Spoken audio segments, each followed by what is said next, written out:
Check. What's going on, everybody? It's your man Simbo, Mr. Chicago. I'm here with the one and the only Fly Guy. What's up, And y'all? How y'all out there today? yes, and you are tuned in to the Real Talk Podcast right here on IntellectualRadio.com. And we are about to have some fun today. It's a little warm outside. I take that back. It's not warm outside. It's Chicago. It's comfortable outside, It's though, comfortable. bro. It's not warm. It's comfortable. It's comfortable in this Chicago this time of year. And you still need a jacket. It always put on a little windbreaker. In the city of Chi, the windy city requires a windbreaker. Doesn't that make sense, Simbo? That's true. Ah, I'm so tired of this weather. I don't know what to do, brother. bro, how was your Memorial Day? My Memorial Day was real cool and chill and laid back, brother. I went to the cigar lounge, hung out, watched the games, and had some wine. And other than that, I was chilling. What about you? That's great. I just want to take a moment to salute all of our veterans. I spent the day, as I typically do annually, at cemeteries visiting family. I have a grandfather who was a WW2 veteran and Army Staff Sergeant. My dad was a sergeant and proud U.S. Marine. And I have an uncle who was in the Navy. And my godbrother made a career of 30 plus years in the U.S. Navy. So the Army, I have people in my family that were in the Air Force. So the Armed Forces is big in my family. And so I just want to take a moment and acknowledge and give thanks and praise and say thank you to all of those heroes and sheroes who serve our country, who sacrifice, who compromise, who've traveled near and far, who don't know from day to day where they're going to be deployed. They're missing their families, they're missing their children, but they're out there serving our country, and they're fighting for our safety and trying to safeguard our country and compromising their safety to stand on the front lines for us. You know, being in the military was not something that I ever considered. When I was getting ready to matriculate out of high school, college was the place for me. Right. I get it. The military has a lot of advantages. You get a good pension for being a veteran. You get good benefits. The country seems to be compromised with whether or not we take care of our veterans. That's another question, and that's a topic for a different time. But being a veteran is a real cool thing to do. Did you ever consider going into the military, Sam? No, let me give a big shout out to my dad. My dad fought in the Vietnam War. My granddad fought in the World War II, I think it was. And I had a slew of uncles that served, and I never wanted to serve. I saw what they did. I saw how it was. I saw how when my father came back from serving, I saw how they treated them. They didn't take care of the veterans. I think they didn't think they were going to make it back. They went over there to fight for the country and fight for our freedom.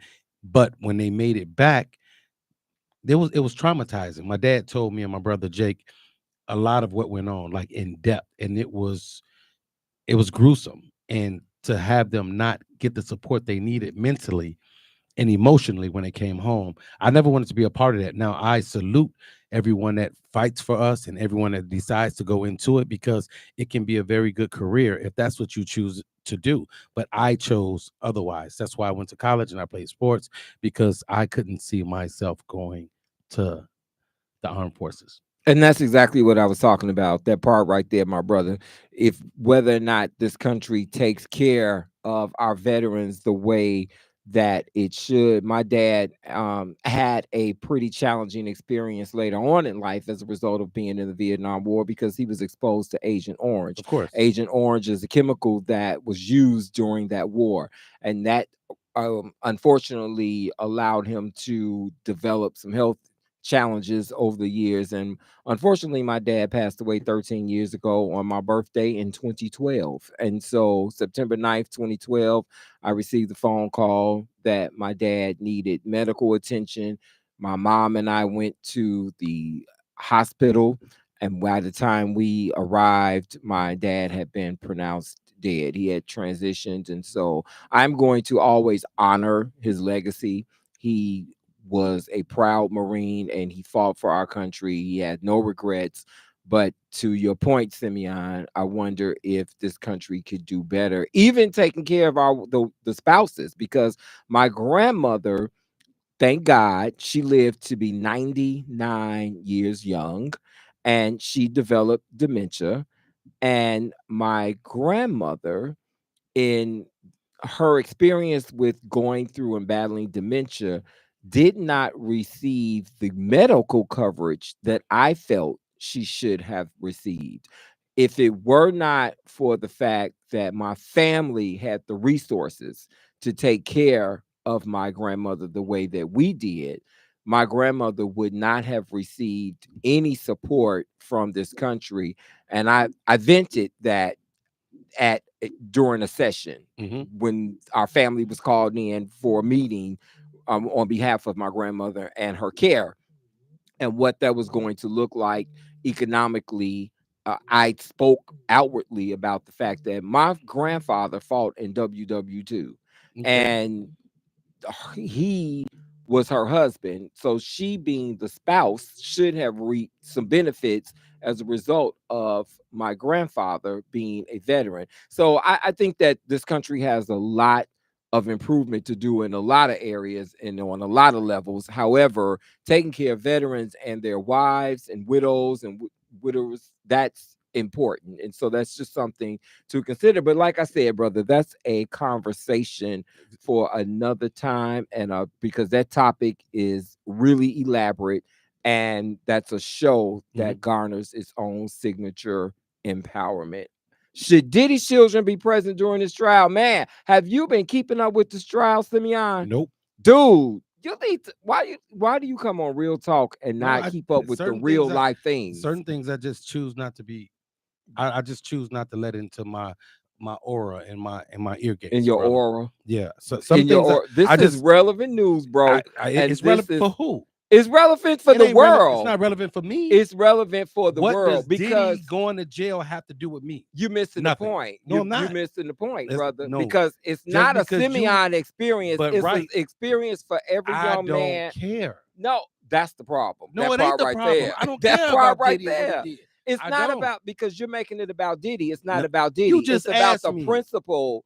Because I asked you, were you keeping up with the news that is current and relevant? And about you Diddy. made it. You said Diddy That's a first, top, because that is a right? topic And I'm talking about him. that is in the I'm news. talking about that one. However, just like with R. Kelly, this is not Didn't care about that about one. them. It's about the victims as a result of a crime that they committed, my brother. If you have a daughter, I would be concerned about that. If you Okay. have a daughter that has goals and objectives Mm-hmm. and they are getting connected with people that are making them promises Mm-hmm. and they're gullible or they're impressionable or they're looking forward to a personal experience that's been promised. If you have a daughter and your daughter is in a relationship and you don't want her to be abused, I would look into that. To talk to her. You need to talk to your kids about the way they should be treated. You can never be with your kids 24 exactly. So hours, no matter brother. exactly. So no matter what you talk to them about and how you try to protect them and shield them, you can only pray and hope that not only that they take heed, that they are protected and they stay away from people like that. I'm just telling you, I have no interest in sitting down watching this trial. That's all I'm saying. I don't want. I listened to some of it and I heard it, and as I listened to it, Fly Guy, I got tired of hearing it. I just don't want to hear that stuff. That's it. But I you don't. don't. It's nasty. So It's gross. it is nasty and I and it's don't want to gross. hear it. I But don't. you're a Don't wanna hear host it. on That Real don't- Talk. It's a lot of And other real so talk I could talk about. You talk about that. You are a host on Real Talk. Let me remind you I know of what what I you am. signed on for. Hey, you know what the So song you say? have to I be. know who I am. You I know need what to I be am. fluent and elaborate in that which is uncomfortable, just like you're in that which is comfortable Says for who? you. Hey everybody, Says live on Fly TikTok Guy, and Facebook says and YouTube. the Real Talk audience says what's going on in current news. So So my question to Diddy's let's kids. ask them real quick. My question to you guys: do you think I need to be fluent on the Diddy situation? I'm It's asking not you. just about Diddy, No, it's I'm about talking about what's that. going on in No, current news. I'm not talking about current. I'm talking Diddy about is a that part one of thing, current news. but I'm talking about that one topic. Yes, you should Nah, be. I don't You have should to. be. I You know should enough be about it. fluent in Now I politics, know enough business, about it, entertainment, and sports, and I brother. will be. I am fluent in politics, entertainment, Media and sports. covers all genres of things. Just like music, there's R&B, there's jazz, there's disco, I love that there's stuff. ballads. I love that. Music covers all genres. I love that. Media covers all areas of news, brother. I know Not just what enough. Simeon likes. I know enough. Not just what Simeon. That's very selfish of you. No, it's not. I know Yes, enough. it is. I know enough to talk about it. You don't know enough Yes, because I you don't know do. what the verdict is going to Yes, be. you don't know what the verdict is going to be. I know what the verdict looks like. But what is it going to be? I know what it looks like. What He's going to be everybody guilty. Everybody know that. He's going to be found Anybody guilty. can tell you that. I think he's going to be guilty. But to the point that I was making before the banter, Diddy's, I don't think his children should be in the courtroom. No, because I don't either. I think that is pretty graphic and I think it's pretty detailed. So why? So why now all of a sudden, so now because you're not his son, you're not his daughter. I don't think his kids should be in that. I don't think his children should be in there. I don't either. I'm with you on But I think that what's being told should be told because that's transparent. It's authentic to know. It's transparent and it's authentic to know who someone is behind the mask. Mm-hmm. So the Diddy you saw on stage performing Bad Boy label was a mask. So let me ask you this. Okay, what he did was wrong. I'm with you on that. But I think what we should be concerned about is the racketeering and the prostitution, that stuff like that, right? But as far as his freaky escapades, that's on him. I'm not judging the man for being a super freak. He's a super freak. I don't even want to hear about that stuff. That's one facet. I know, but that's what I'm saying. I want to hear about the stuff that's illegal and that they're trying to get him for that. I don't want to. Some of the stuff that I heard about, we ain't have to hear about that because that's all of that. All that it is tearing down his character, which is that they doing what they doing, but it has no bearings or no legs in the court when it comes to the verdict of trafficking and prostitution and things like that. But when you talk about his freaky escapades, how he liked to do it and all that stuff and what he liked put on him and all that. They know what they're talking about. No, I'm saying they're talking about all that. Because all of that, about all of that is the makeup of it. So if you're baking a cake, you need mix, you need butter, and you need milk. You need egg, you need frosting. You need all of these ingredients to make up the cake. So when you put all of that together, it all makes sense because if you know why somebody did something, it makes sense to understand the totality of who they are and what they've embarked upon. If you're only hearing fragments, that's problematic. Okay. You need to know the whole backstory. Especially when you're nosy. You don't have to be nosy. You don't have to be nosy. You don't have to be nosy. Earl, first of all, when you're nosy, you want to know everything. You don't have to be nosy to learn about this because it's right in front of you. Oh no, they're telling it all. And my thing is there are no secrets. And this is all I'm saying, Fly Guy. Everybody know I like to do banter with Fly Guy. That's my brother. I love him. And I just like to, it's real talk. So I like to do banter. But at the end of the day, whatever he's doing, whatever he did, whatever he's getting charged with, the punishment should fit the crime. But some of the things I turn a deaf ear to because I don't want to hear it. And I'm talking about when they get into the graphic details of the sexual escapades and some of the things that were done. It's so nasty. I just don't want to hear it. So that's what I'm talking about, Fly Guy. I'm with you on everything else. I just, some things I just feel, okay, I've had enough. So I listen, I know what's going on, I get it, so I can talk about it. But then some things is just like, I don't want to be privy to some information, like, what Cassie got on the stand and said about, how she had to transfer, fluids from one to another, right? Stuff like that. I'm like, I don't care to know about that. Well, I understand, TMI. Yeah, I respect that boundary. However, but once again, to hear that she had to run for cover in the woods in Jamaica because this man was graphically beating her. See, I didn't get in the public. See, there's so much stuff going on. Well, you have to literally watch. But I want to know all of that. Fly Guy want to know all of that because I do want to know all of that because no, I want to know all of that because I'm looking at an individual who used power for bullying. We always talk about how Donald Trump is such a bully and how Donald Trump does this and does that. When this incident first occurred, when they raided P. Diddy's home, people said that it was a shakedown, that they were trying to take a black man down, only to find out that this black man has did no right or did no good or meant any good for anybody. There's white people that's done 10 times worse than him. Exactly. Look but at the playing field is different for black people than it is for other people. Look at your man, what's his name? Hugh Hefner. Okay. Hugh Hefner had a slew of underage girls. Nobody did nothing to him. And he may have. Look at Woody Allen. Woody Allen married his daughter, his stepdaughter, and she was underage. Look at Elvis Presley, the king of rock and roll. He slept with what? Was a 13-year-old, 14-year-old? It's so many different. Whatever. But he's beloved. People go and visit. Because you're talking about white America versus black America. That's my point. Your analogy. So when black people wake up and realize that the same crime that Elvis did, if you want to use him as your analogy and your example, that P. Diddy is now done, the grand jury is already convicted Diddy. So when everybody was saying that this man, well, I'm just saying basically, figuratively, people are already finding this man guilty. People are already saying he's cast out. People are already saying he's tainted and he's done for. This is basically over with for him. You're talking about all kinds of abuses. You're talking about the man that was his assistant when he applied for the job being told this is Combs' world. And he's the king, and we're just here to appease him and to make him. What is that? What is that? You're not a monarch.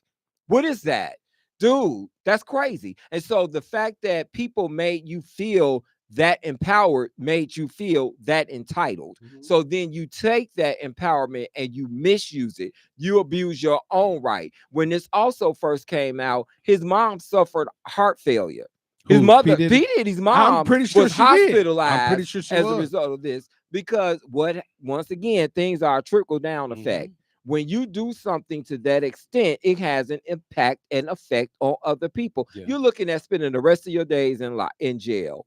So everything that you worked for and everything that you may have built, whatever empire you thought you had, it's no more. So it's a sin and a shame, but it is what it is. And so whatever the outcome is, I say hold the brother up in prayer, because Speaking mentally, of sin, you never know where somebody is. That's right. No one has fallen short. So it's just very unfortunate. What do you guys think? Everybody watching live on Facebook, live on TikTok, YouTube. What do you guys think about the whole Diddy trial?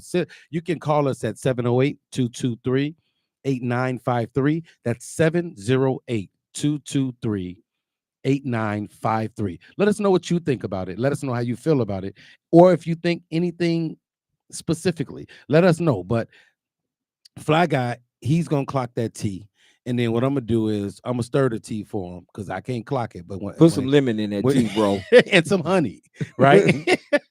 But it's one of those things where, man, there's so much going on. But I listen to it and I hear it to a certain extent, and then I just get overwhelmed with it and I get tired of it, and then I kind of get away from it. So I can have a general conversation about it. I can talk about it, but there's certain things when they get to it, it's like, I don't want to hear that anymore, or I just don't want to subject myself to it, and I just turn it off. So you kind of shut down in the middle of turmoil. I don't shut down in the middle of turmoil. That's a whole different thing. You shutting down in the middle of this trial. This is turmoil, brother. I didn't shut down. You turned it off. You don't want to hear it. I don't want to hear it. This is too much. I'm overwhelmed. Yep, exactly.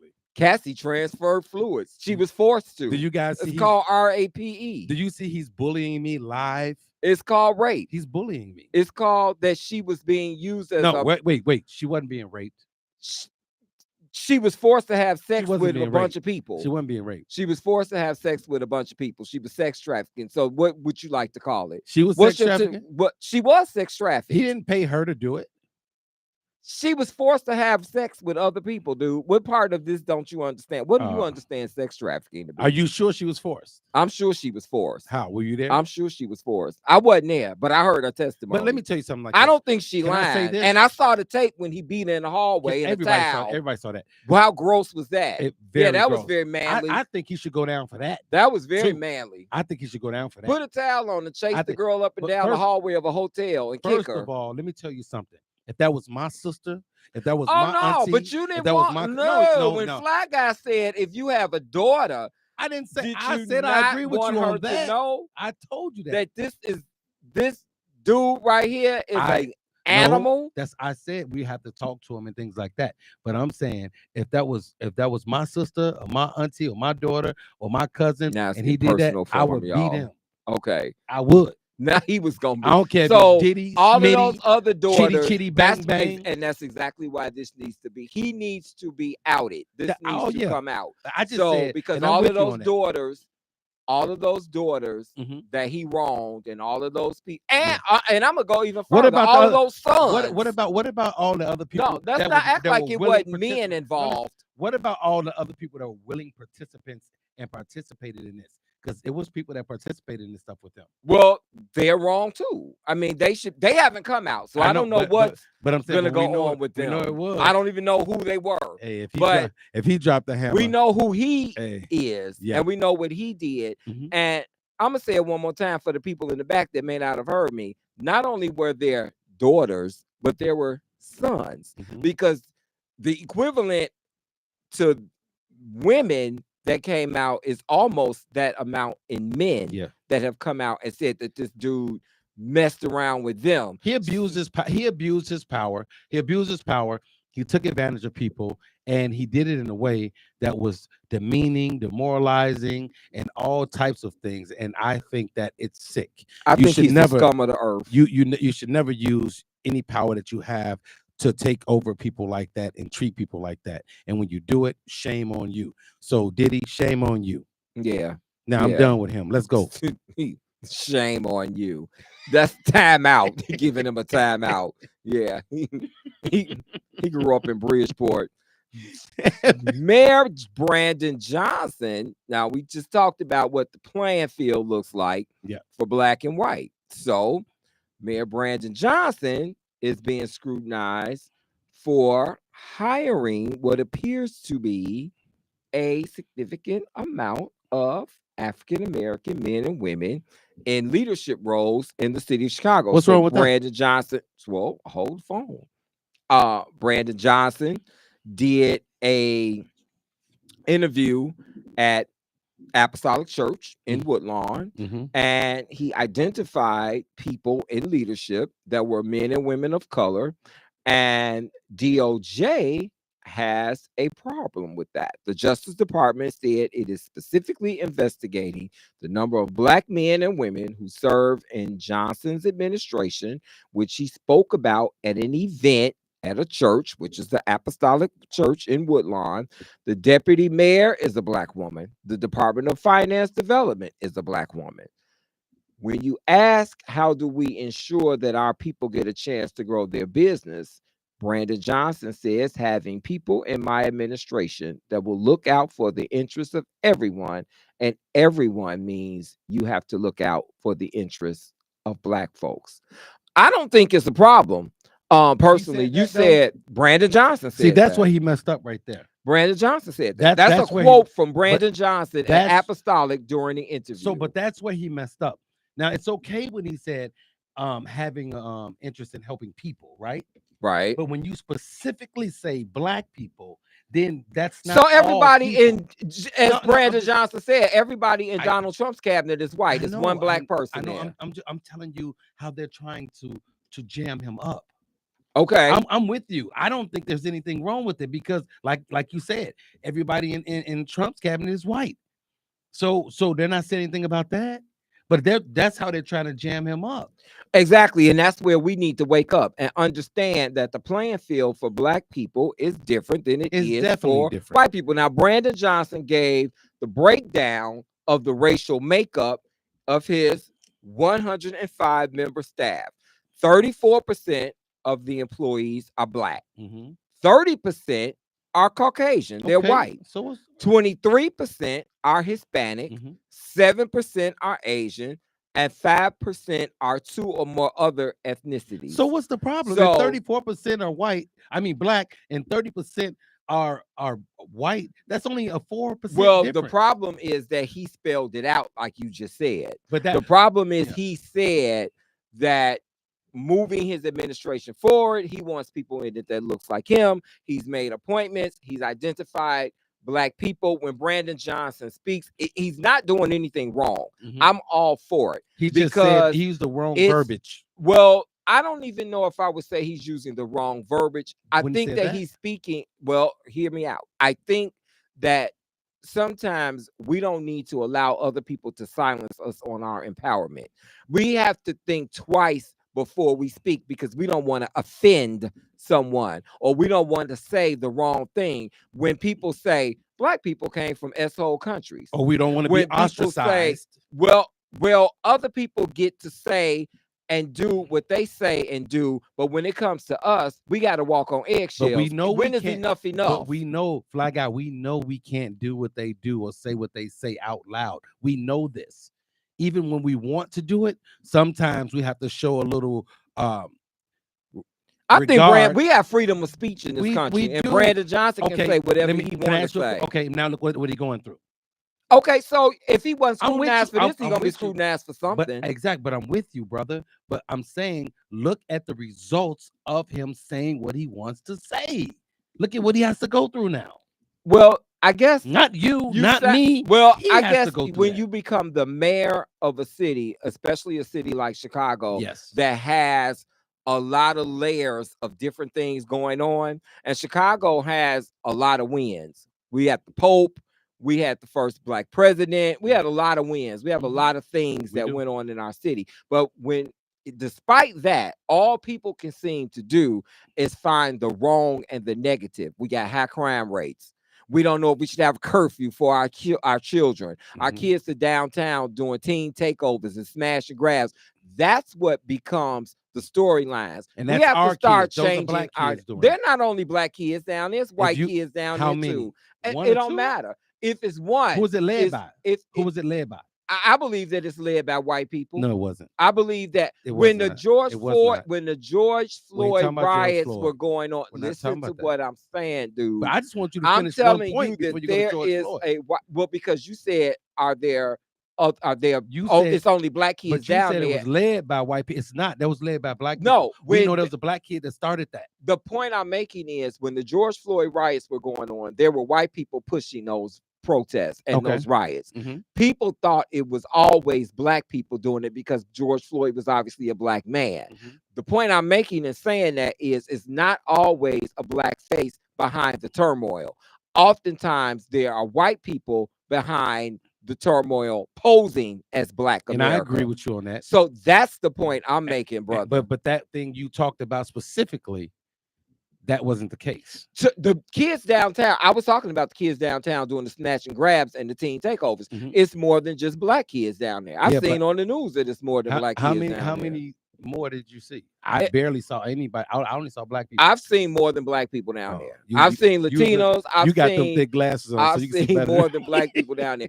Every time something negative come out, we got to take the hit for it. Black people the fall guy for everything. Of course. No, that ain't how we live. Of course. That's not how we live. Us like that. That's the problem with not knowing how to change our narrative. It's problematic. No, but learn how to change your narrative. But that's why we have to stop doing things to put us in that light.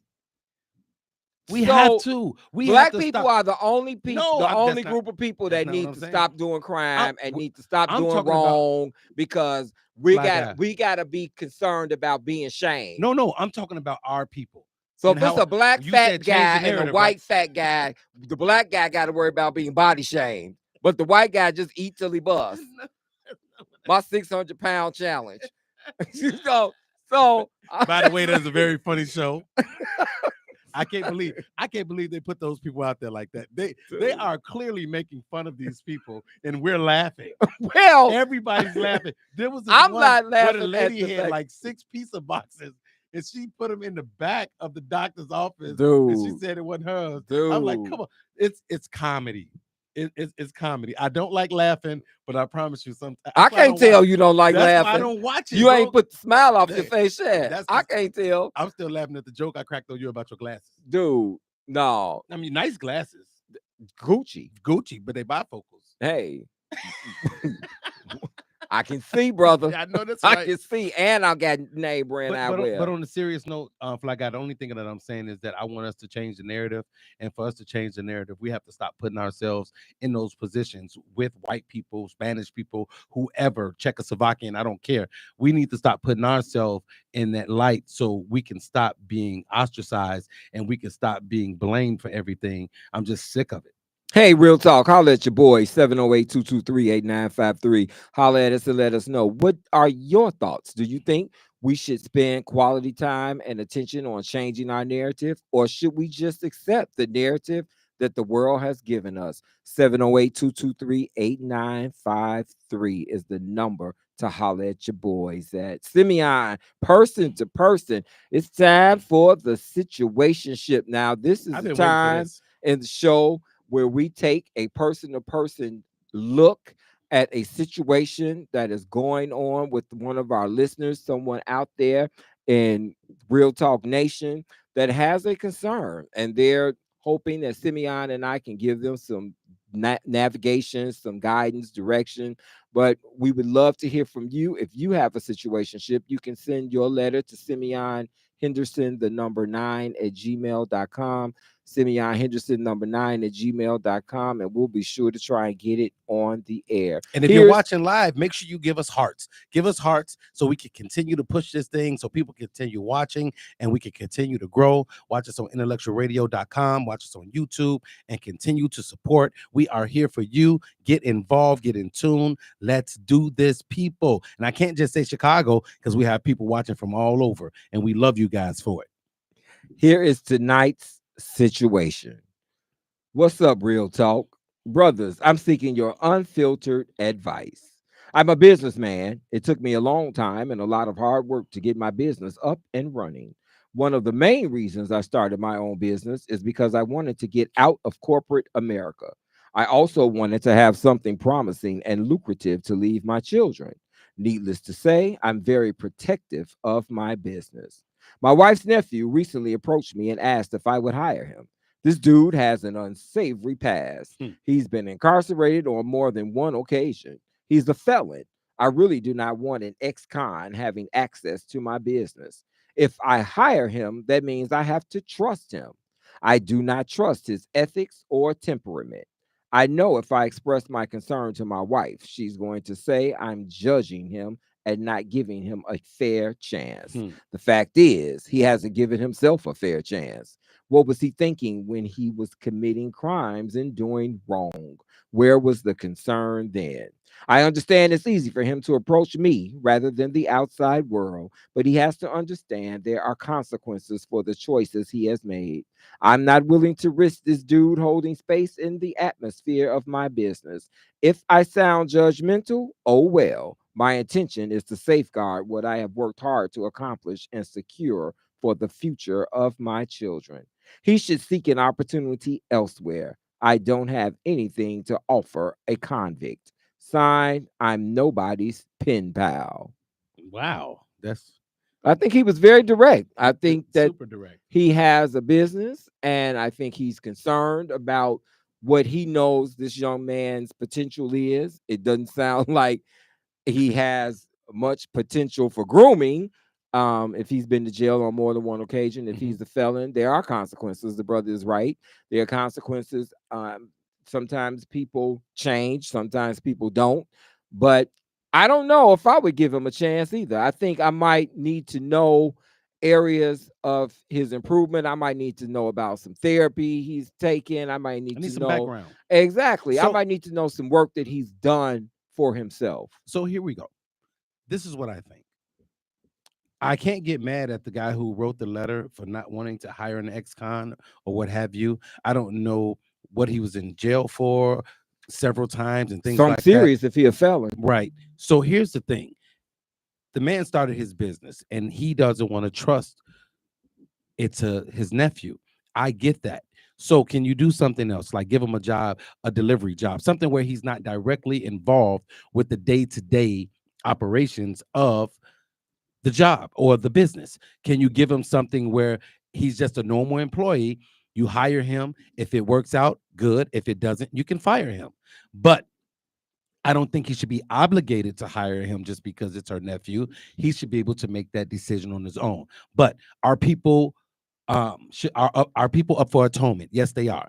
Do people change? Yes, they do. So there are layers to this that we need to know in order to give you even more advice. But my advice to you is, if you can put him in a position where he's not going to hurt or harm the day-to-day operations of your business, and you can hire and fire him as you please, then you can try it. But once again, it's up to you.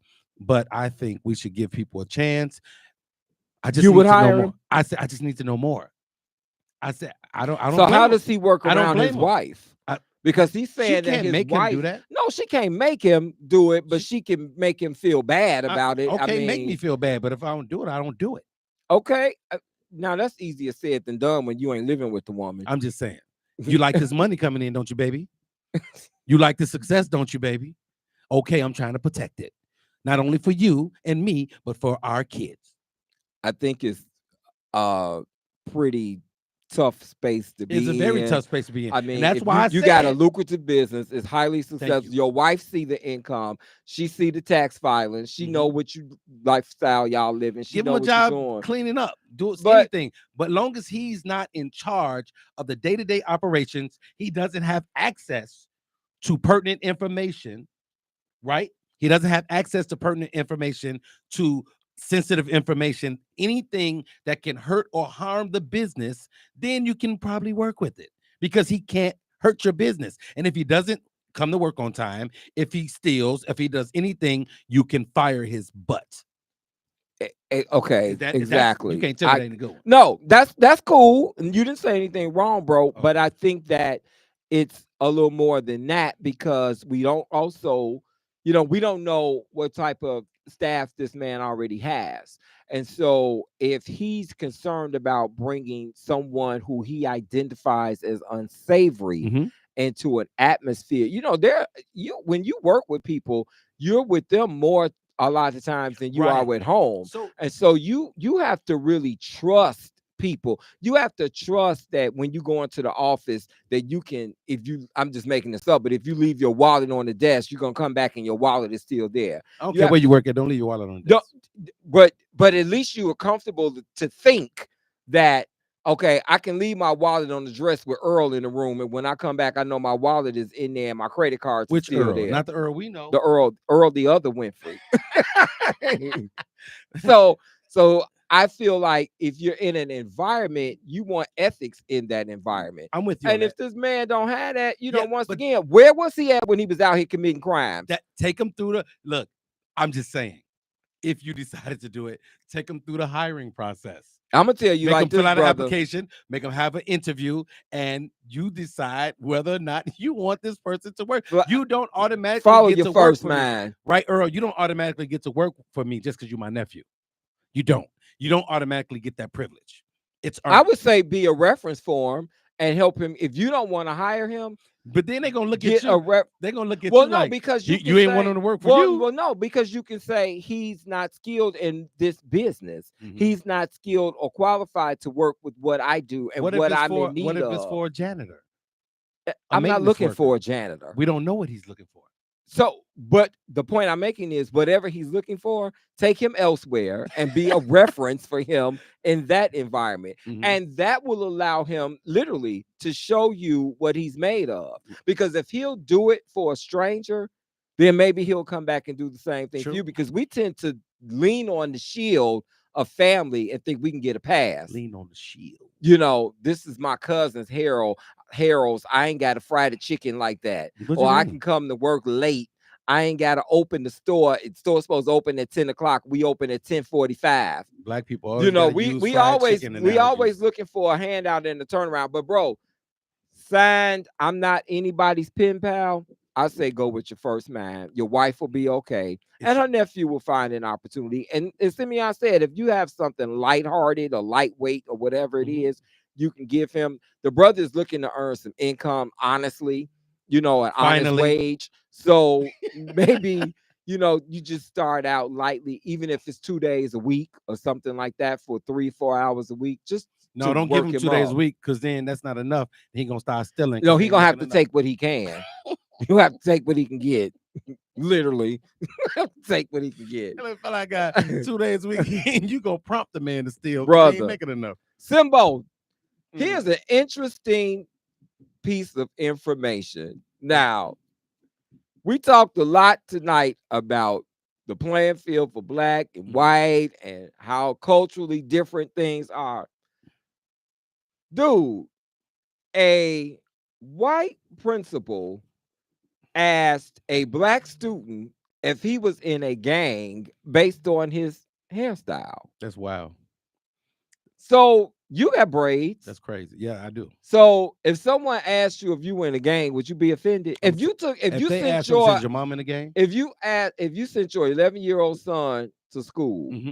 and he came home and you said, "How was your day? What happened? Talk to me. Tell me about school." And he says, "Well, my principal asked me today if I was in a gang because I got braids in my hair or because I decided that I wanted to grow dreadlocks." I'll How be would at you feel as a I parent? would be at the school the next day. But when would you do it at the school? What I would go to talk to the principal who asked my can kid you that. give us an example of how that conversation would go, How the conversation would go. Excuse me, Mr. White Man. Why would you Mr. White stereotype Man? my son just because? Do you understand that we are African Americans, we are black people, we wear different hairstyles? It could be braids, it could be an afro, it could be low, it could be a fade. This is our culture, this is our heritage. We wear different hairstyles. If you know anything about black people, you know this. It doesn't mean that you're a game banger, it doesn't mean any of that. It just means that's the style that you choose to wear. And I would have a conversation with the principal. Earl, would you talk to the principal if your kid came home and told you that? I would definitely talk to him because it's out of line, it's out of pocket, and it's racist.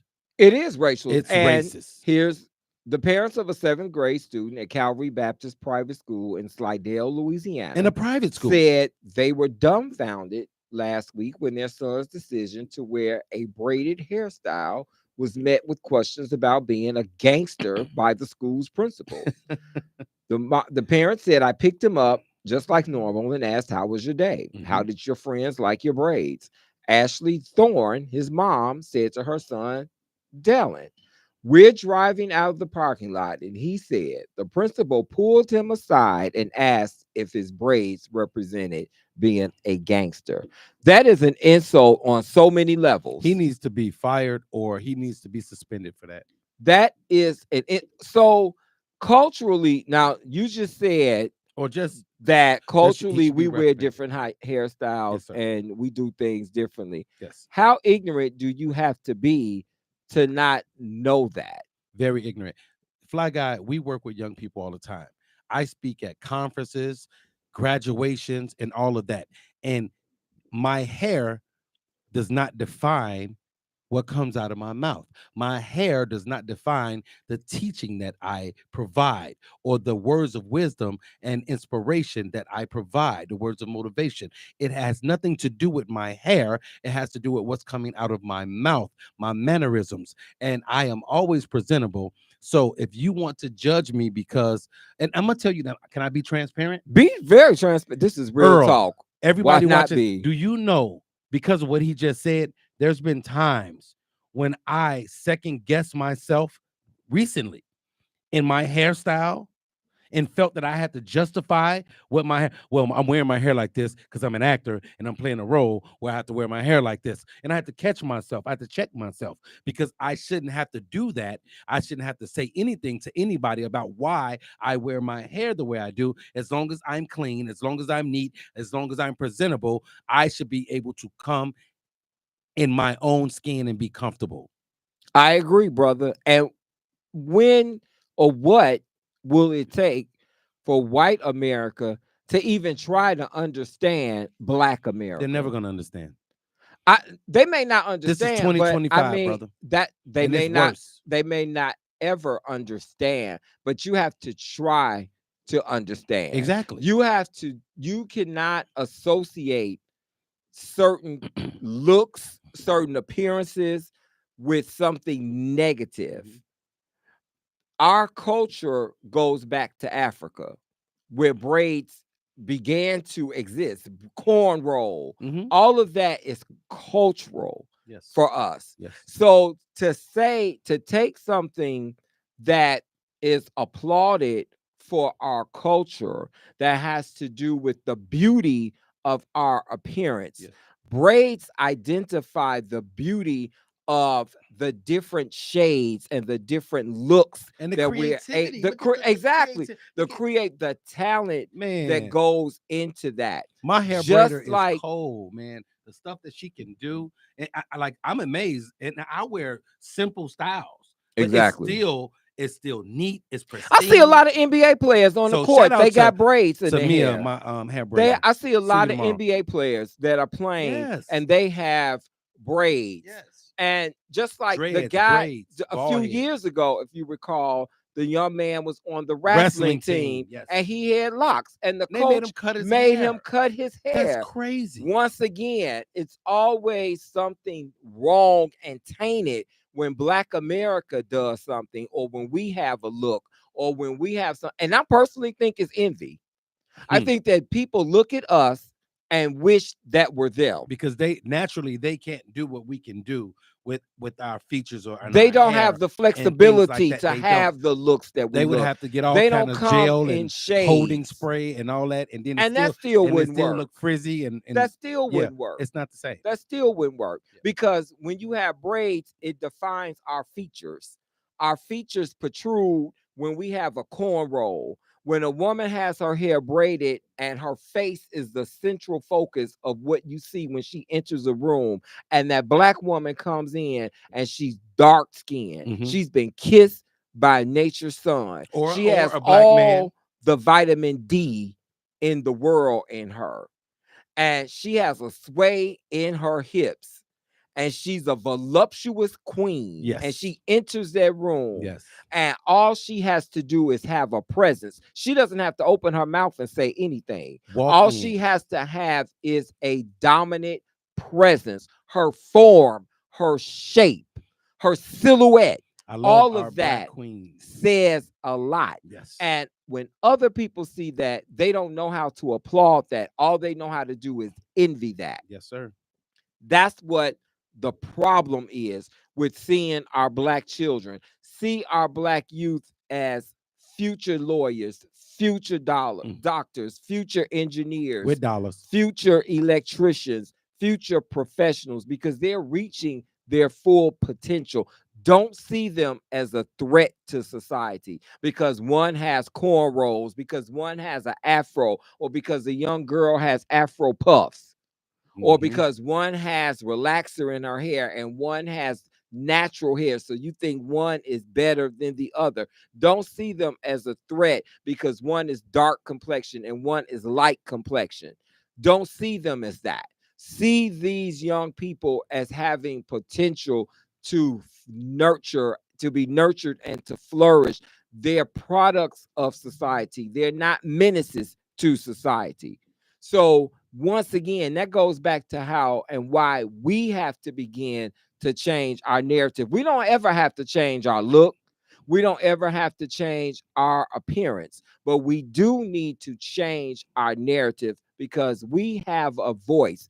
Everybody is a voice in this world, and other people are using their voice to try to define us. When we change our narrative, that gives definition and content to who we are and whose we are. Okay. That's your sermon from Fly Guy for tonight. And I'm not giving you no offering. Hey, brother. You're always trying to get some money. Brother. Always. What you're going to do is talk to me about the NBA playoffs, brother. How did the Pacers lose 20 points up and were upset by the New York Knickerbockers, Let me tell you as something. Spike Lee would say. Hey, let me tell you something. New Dude, what York, happened? it was it was a must-win situation for New York. I got to give a shout out really quick to everybody watching live on Facebook, live on TikTok, Instagram, and IntellectualRadio.com and YouTube. I need to say thank you to you guys for tuning in. Continue to support, continue to give us comments and let us know what you think. We need your support. Give us hearts on TikTok. We're trying to get the 5 hearts. We need it. Please continue to support. But as far as the New York Knicks, they needed to win that game, Fly Guy. Okay. They were down 2-0. I needed Indiana to win that But game. wait a Come minute. on, Halliburton. They lost the first 2 games in New York. Okay. But then they came back and they were down by 20 and they ended up winning the game. Now tonight they're playing right now. I hope that's the only one that they win. I know it wasn't gonna be a sweep, but come on, Halliburton. They're playing right now as we speak. So I don't know what the score is right now, but I know they're playing right now, and we will see what happens tonight. But Naptown, where you at? Wake up, Halliburton. And then not for only 3. That, and then speaking about the playoffs, we know that the Minnesota Timberwolves, so OKC beat Minnesota in the first 2 games. The third game, Minnesota came out and jumped. Wait, was it 2? Yeah. The third game, Minnesota came out and jumped all on OKC. I mean, beat them by 30 points or whatever. And then last night, OKC came back and redeemed themselves. Now they're up 3-1, and the next game is in OKC, and the reigning MVP, SGA, and his teammates are trying to send Minnesota fishing. So we'll see what happens, and we'll see what happens with that game tonight. And the other thing, of the best are playing. And the other thing I want to talk about real quick is my boy LeBron. Everybody wants to know, will LeBron retire in Cleveland? I don't know. Will he retire as a Cavs? Will he retire as a Laker? Will he go somewhere else? It remains to be seen. But LeBron said he is open. He's open to the options. So continue to watch baseball. Soccer is going on too, and as well as hockey. The Stanley Cup is going on. So make sure you guys check it out. And New York beat Chicago in the frisbee. Frisbee is a sport. Oh, I'm impressed with this brother. So yeah, I've been watching a lot of Simeon sports. Henderson is doing his homework, y'all. If I had a little more time, I'll lay it down on y'all. But I'm hoping LeBron retires as a Cavs because it would be cool to see him end where it all began. Yeah. That would be a cool thing, I think. He's done some good with the Lakers. He did some good with Miami Heat. He's going to do good wherever he goes. Mm-hmm. So, it would be cool to see him kind of bring the circle complete and let it all end. Well, Flacco, let me say this. Wherever he retires, I have the jersey, the first jersey he ever wore when he was a Cleveland Cavalier, the one that they burned when he left. I have that jersey. I have the jersey from when he was in Miami. I have the jersey from when he went back to Cleveland, the one they won a championship in with the sleeves. I have the jersey from the Lakers. Oh, let me go all the way back. I have his high school jersey, and I have several pair of vintage LeBron shoes, and I have a hoodie I got from his school in Cleveland when I got to visit, and I'm a LeBron fan. So I love Michael Jordan. That's not obvious. I'm a LeBron fan. So wherever he goes, I'm going to watch. So I'm with you. Now, that's the one thing I can say we totally wholeheartedly agree on. We could fist bump on that, bro, because I'm definitely with you with LeBron. That's my dude. Michael Jordan had his time, but and Michael Jordan is the GOAT. There's no discrepancy about okay, that. I'm not going down. No, but listen, I'm not going down Jordan Boulevard. Michael Jordan is the GOAT. He had his time. The king. In his era, exactly. He's the GOAT. So he's a person of the past. No, I'm not dismissing him. He did what he did, and he is who he is, and he was who he was at his time. He still is who he is. But LeBron James is in real time, the here and now. He's the current, and he's the now new relevant, the new normal. So with that being stated, we're going to stay focused on James, LeBron, and focus going forward. I look forward to seeing him when he retires. I think it's good to come out on top. I like when Oprah came out on top. I'm glad Serena came out on top. I hate to see an injury or something happen, and then that's all the conversation becomes. Yes, people like Tiger all Woods. Good. But Tiger Woods was on top and he got hurt. But this is age with Tiger Everybody Woods. talk about Tiger Woods. The white woman took all his assets. So She did not take all Fly that Guy man. got it for She y'all. did not take Fly all that Guy man. got it for y'all. She took He's all so his messy. assets. She took he married the white woman, didn't want to be identified as black. He's Blasian. What is Hey. Blasian? Have you ever seen on the application where it say ethnic group, black, white, Hispanic, Blasian? I ain't never seen No, that it on wasn't my Blasian. It was application. Haba Blasian. Whatever. So, but he married the white woman. She took his assets, and guess what? He's now with another white woman. That's what he So, likes, brother. give us your Let the man- motivational let tip the for the man week, live. brother. Let- Take us out on a motivational tip for the week. Well, let me say this. Thank you guys so much for tuning in. I appreciate you guys. Continue to follow. Make sure you like, share, subscribe. The Real Talk Podcast, IntellectualRadio.com, not iHeartRadio, the IntellectualRadio.com. And check us out live on TikTok, on Facebook, and on YouTube. Continue to support. And today I want to tell you this. Always bet on you. When no one else does, when no one else is cheering, when no one else understands, no one cried the tears you cried, no one dreamed the dreams you dreamed, you have to understand that if you stay consistent and committed and faithful and focused to whatever it is you're doing, you are going to win. No matter what the naysayers or the doubters say, know who you are and whose you are, and always bet on you, and you will win. Be symbolic, simply your best, because when you're deeply rooted, it stimulates growth. And if you want a shirt, hit me up, inbox me so you can get your Be Symbolic t-shirt. Shameless plug. Concentrate on the best. Concentrate on being positive. Always stay focused. Don't let anybody determine how you're going to be or who you're going to be. Live out loud and give the world the best version of you. This has been your Real Talk Podcast at Intellectual Radio. Of course, I'm your favorite guy, your fly guy, and we will see you right here, same time, same place next week. Peace. Love you Deuces. guys. Continue to watch. Tune in. Let's go. Waiting on somebody to get on your level. Waiting on that one that could just switch up the flow.